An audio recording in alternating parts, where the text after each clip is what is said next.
হাতে কর গুনে মহামন্ত্র জপ কী করে করতে হয় অনেকেই জানে না। আজকে শিখে নিই।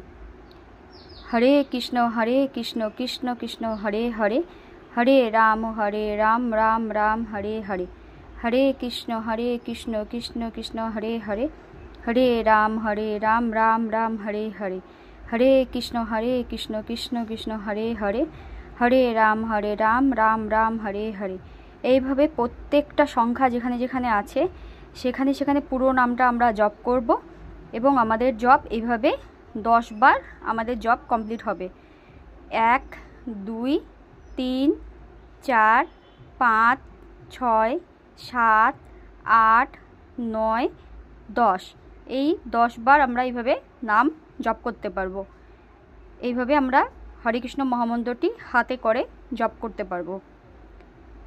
রাধে রাধে।